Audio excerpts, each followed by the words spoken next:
Hello friends, welcome to my channel study with Ankita. स्वागत है आप सभी का मेरे इस यूट्यूब चैनल पर। आज हम इस वीडियो में डिस्कस करेंगे नेशनल रिक्रूटमेंट एजेंसी के बारे में। आपने न्यूज़ में सुन ही लिया होगा कि जो हमारे यूनियन मिनिस्टर हैं प्रकाश जावड़ेकर जी, उन्होंने अभी घोषणा की है नेशनल रिक्रूटमेंट एजेंसी की।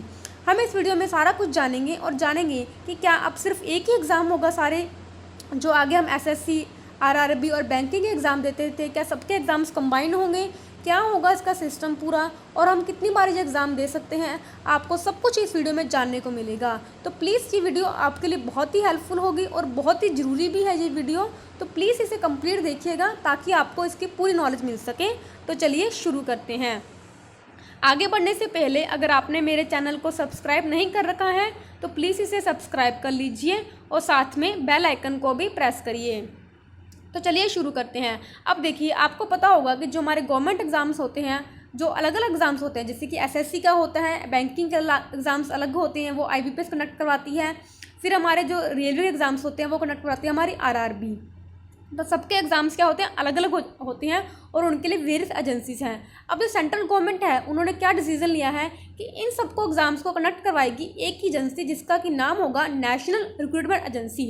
इस एजेंसी की घोषणा जो हमारा बजट हुआ था, यूनियन बजट 2020 था, उसमें ये घोषणा कर दी गई थी, बट उसमें इतना अच्छे से इस बारे में नहीं बताया गया था कि कैसे एग्ज़ाम्स होंगे कैसे नहीं होंगे।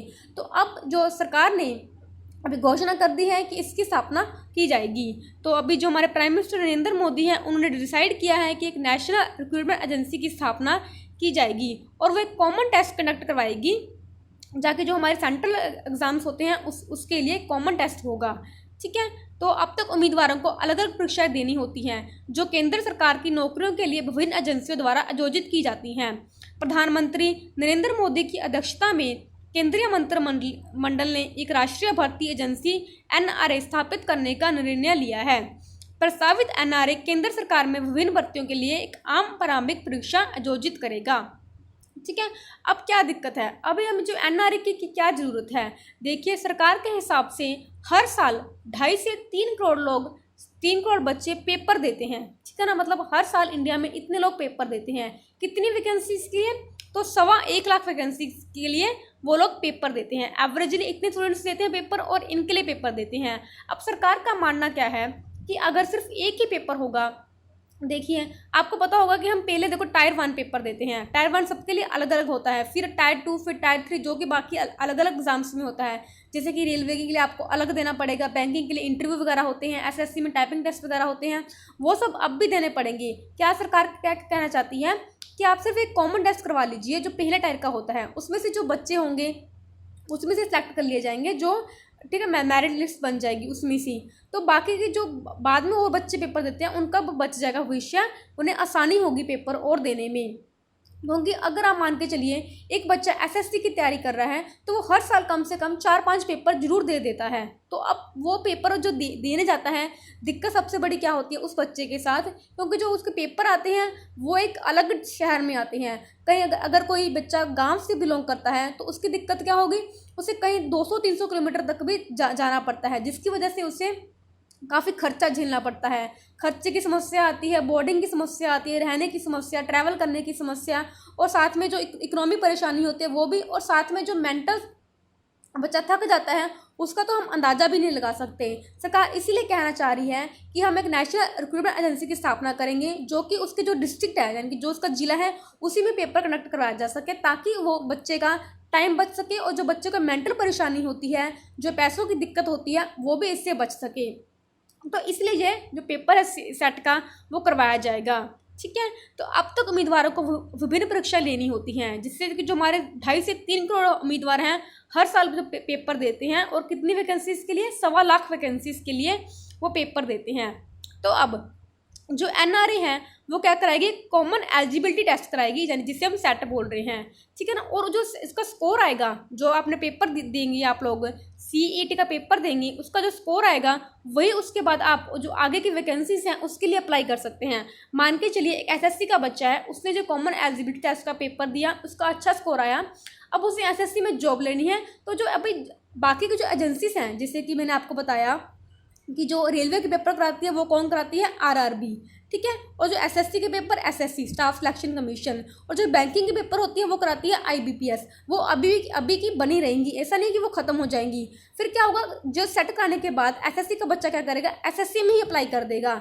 आगे के प्रोसेसेस होते हैं, यानी कि जो आगे के टायर 2 टायर 3 वो एसएससी ही कनेक्ट करवाएगी। जो टायर 1 एग्जाम है वो सबके लिए कॉमन हो जाएगा, जो कि करवाएगी एनआरए करवाएगी। ठीक है। तो अब जी एनआरए क्या हर एक टेस्ट के लिए करवाया जाएगा, सारी गवर्नमेंट वैकेंसीज के लिए? नहीं, ऐसा नहीं है। देखिए, जो हमारे गवर्नमेंट वैकेंसीज होती हैं वो भी 2 प्रकार की होती हैं। एक होते हैं गजेटेड, एक होते हैं नॉन गजेटेड। गजेटेड पोस्ट क्या होती हैं, जो कि आप भरते हो, आईएएस के लिए भरते हो, ठीक है ना, जो आईपीएस होते हैं उनके लिए बोलते हैं गैजेटेड पोस्ट, यानी कि जिनमें कि गैजेट में नाम आता है। जो हम भरते हैं, यानी कि जो एसएससी की पोस्टें होती हैं, रेलवे की पोस्ट होती हैं, उसे बोलते हैं नॉन गैजेटेड पोस्टेज। तो उसे बोलते हैं ग्रुप बी और ग्रुप सी की पोस्टें, या फिर ग्रुप डी की पोस्ट। और जो आईएएस ऑफिसर्स की पोस्ट होती हैं वो होती है ग्रुप ए की पोस्टें। तो इसके लिए जब भी भर्ती नहीं होगी, ये सिर्फ ग्रुप बी और ग्रुप सी के लिए। जो हमारे नॉन टेक्निकल पोस्ट होते हैं, जो कि एसएससी के द्वारा कनेक्ट करवाए जाते हैं, या फिर हमारे आईबीपीएस यानी कि institute of banking personal section के द्वारा ये करवाए जाते हैं। हाँ, बाद में ये हो सकता है कि और इसके एग्जाम जो अंडर है, इसके एग्जाम्स और कनेक्ट करवाने लग जाएं, तो जो आपका सेट का स्कोर आपको मिल जाएगा, जो कि वैलिड होगा। ठीक है ना।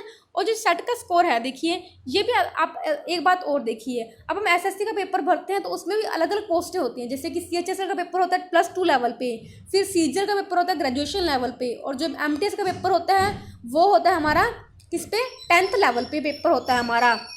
तो देखिए, जो ग्रेजुएट, हायर सेकेंडरी और मैट्रिकुलेट यानी कि 10th पास पे पेपर होता है अलग अलग, वो अब भी होगा। यानी कि जो सेट होगा वो 3 प्रकार का होगा, 3 स्टेजेस में होगा। अब जो जिसकी एलिजिबिलिटी क्राइटेरिया डिफाइन करता है वो उसे पेपर चुन सकता है। अगर कोई 10th क्लास का बच्चा है तो वो 10th क्लास का सेट का पेपर देगा, कोई 12th का बच्चा है तो वो 12th का देगा, कोई ग्रेजुएशन है तो वो ग्रेजुएशन का पेपर देगा। इस हिसाब से 3 तरह के सेट होंगे और सभी अलग अलग परफॉर्म कर सकते हैं। ठीक है। जो रिक्रूटमेंट एजेंसी की बाद में प्रोसेस होंगी वो एसएससी, आरआरबी और आईबीपीएस अपने हिसाब से करवाएंगी। तो जो सेट का स्कोर होगा, ठीक है ना, उससे बस एक जो हमारा फर्स्ट राउंड होता है स्क्रीनिंग के लिए उसे चूज़ किया जाएगा। बाकी के जो राउंड्स होते हैं टायर 2 टायर 3 वो उसी के हिसाब से होंगे। और जो हमारा करिकुलम होगा, यानी कि जो सिलेबस होगा सेट का, वो सबके लिए सेम होगा। सबसे जरूरी बात ये है, यानी कि जो आईबीपीएस का बच्चा है, चाहे एसएससी का बच्चा है, चाहे रेलवे का बच्चा है, सेट का पेपर सबके लिए ही सेम होगा। ठीक है।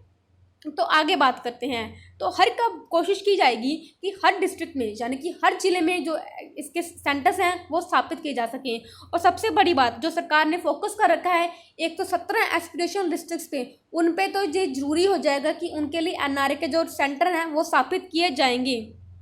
ठीक है ना। तो इससे क्या होगा, जो पुअर कैंडिडेट्स हैं, यानी कि जो गरीब बच्चे हैं, उनके लिए काफ़ी हेल्पफुल होगा। तो मैंने आपको पहले बता दी ये बात, तो क्योंकि वो मल्टीपल एग्जामिनेशंस में प्रेजेंट होते हैं, जिससे जो मल्टीपल एजेंसीज एग्जाम करवाती हैं, फिर उन्हें एक्सपेंडिचर देना पड़ता है एग्जामिनेशन फीस का, ट्रैवल का, बोर्डिंग का, लॉजिंग का और काफ़ी सारी चीज़ें। तो ये कब सबसे क्या हो जाएगा, कम हो जाएगा, फाइनेंशियल बर्डन बच्चों पर रिड्यूस हो जाएगा। तो इसके लिए ये सिस्टम किया जा रहा है। ठीक है। नेक्स्ट बात करते हैं। अब बात करते हैं कि अगर आपने पेपर दे लिया, मान के चलिए जो आपका सेट का स्कोर होगा वो कितने साल तक वैलिड होगा।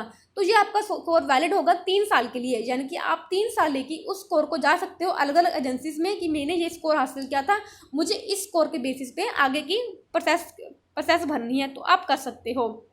ठीक है। और शायद अभी कह रहे हैं कि जो पेपर होगा सेट का वो साल में 2 बार हो सकेगा, ताकि ये सब बच्चों को मौका दिया जा सके। साल में आप यानी कि 2 बार पेपर दे सकते हो, और आप काफ़ी टाइम, इसका कोई नंबर ऑफ अटैम्प्ट्स नहीं है कि आप इतनी बार पेपर दे सकते हो, आप जितनी चाहे मर्जी बार पेपर दे सकते हो। हाँ, बट इसमें जो अपर एज होती है वो इसमें रखी गई है। ठीक है ना। बाकी जो रिलैक्सेशन मिलती है, रिजर्वेशन मिलती है SC ST कैंडिडेट को, OBC कैंडिडेट को, वो अभी भी मिलेगी। जो एज में रिलैक्सेशन मिलती है वो अब भी मिलेगी, बट इसकी जो मतलब लिमिट है पेपर देने की वो कोई नहीं है। मान के चलिए आपने पेपर फर्स्ट टाइम पेपर दिया, आपका स्कोर आया मान के चलिए 70%, ठीक है। फिर आप नेक्स्ट टाइम पेपर दे रहे हो, तब आपका स्कोर कितना आ रहा है, 80% स्कोर आ रहा है, तो आपको किस स्कोर को माना जाएगा, आपके जो 80% स्कोर है उसे माना जाएगा, यानी कि जो बेटर स्कोर होगा उसको माना जाएगा। फॉर एग्जाम्पल, किसी बच्चे ने पेपर दिया, उसके फर्स्ट अटेम्प्ट में तो पेपर आया 85%, बट सेकंड टाइम अटेम्प्ट में उसने पेपर दिया तो उसके नंबर आया 80%, तो अब उसका कौन सा स्कोर वैलिड होगा, तो उसका स्कोर वैलिड होगा 85% स्कोर उसका वैलिड होगा 3 साल के लिए। यानी कि जिस दिन मतलब रिजल्ट आ जाएगा उस दिन से जो स्कोर 3 साल का समय बढ़ जाएगा, तो वो 85% 3 साल तक वैलिड होगा। जब वो खत्म हो जाएगा फिर वो 80% वाला क्राइटेरिया लागू हो जाएगा, यानी कि जो उसका सबसे अच्छा परफॉर्मेंस होगा उसे ही गिना जाएगा। ठीक है, तो आगे बात करते हैं। अब हम बात करेंगे जो सेट का पेपर है वो कौन सी मीडियम में होगा, यानी कि कौन सी लैंग्वेज में होगा। तो इंग्लिश और हिंदी में तो होगा ही होगा, और साथ में जो हमारा 8th शेड्यूल है कॉन्स्टिट्यूशन का, उसमें जो 12 लैंग्वेजेस हैं उसमें भी ये पेपर करवाया जाएगा। ठीक है, फिर अब क्या होगा, अब हम बात करते हैं कि इससे क्या होगा, स्पीडी रिक्रूटमेंट होगी, यानी कि जो हम प्रोसेस करते हैं रिक्रूटमेंट की वो क्या अब तेज़ी से हो जाएगी। हाँ, ये हो सकता है, क्योंकि इसमें बहुत ज़्यादा नंबर जो अमाउंट ऑफ वर्क है काफ़ी रिड्यूस हो जाएगा, क्योंकि आप पता होगा आपको कि जो पेपर का माहौल हर साल बना रहता है, क्योंकि हर साल बना रहता है तो हर साल मतलब कितनी ट्रांसपोर्टेशन की दिक्कत प्रॉब्लम आती है उस टाइम पे। बड़े बड़े शहरों में आपको पता होगा कितना मुश्किल होता है जो रिक्रूटमेंट प्रोसेस है, पता होगा, क्योंकि जो पेपर है वो डिले हो जाते हैं, लेट हो जाते हैं, ऑनलाइन कुछ गड़बड़ी हो जाती है, और फिर कई बार सुनते हैं पेपर लीक हो जाते हैं, पेपर रद्दी हो जाते हैं, फिर आगे जो रिजल्ट्स हैं उसमें देरी होती है। तो इन सब चीज़ों से अब इसमें बचा जा सकेगा।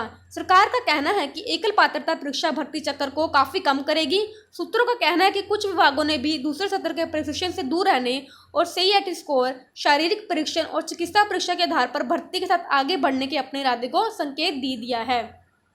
तो ठीक है, अब जो NRA बना है उस पर कितनी मनी स्पेंड होगी, तो अभी सरकार ने, यूनियन कैबिनेट ने अप्रूव कर दिया है 3 साल के लिए 1517 करोड़ रुपये इसने NRA के लिए अप्रूव कर दिए गए हैं। और जो एग्जामिनेशन सेंटर्स बनाने हैं एस्पिरेशन डिस्ट्रिक्ट में, इसके लिए भी ये मनी दे दी गई है।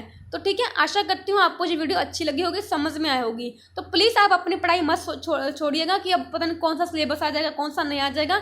वो जब भी कोई नई गाइडलाइंस आएगी तो वो आ जाएंगी आपके लिए, मैं उसके लिए डेडिकेटेड वीडियो बना दूंगी। तो आप अपनी पढ़ाई मत छोड़िएगा। हाँ, पर आप अगर कोई अगले साल में पेपर देने वाले हैं तो प्लीज़ आप संकेत हो जाइए कि अब पेपर कॉमन होगा, तो आपको उसी के हिसाब से पढ़ाई करनी पड़ेगी, बट आप अपने पढ़ाई अभी मत छोड़िएगा। ठीक है, तो आशा करती हूँ आपको अच्छी लगी होगी। प्लीज़ इसे ज़्यादा से ज़्यादा शेयर करें और मेरे चैनल को सब्सक्राइब भी करें, ये वीडियो आपके लिए बहुत ज़्यादा इंपॉर्टेंट है, तो प्लीज़ इसे लाइक करिए। अगर आपको इसकी PDF चाहिए तो you can join me on Telegram channel study with Ankita. Thank you for watching.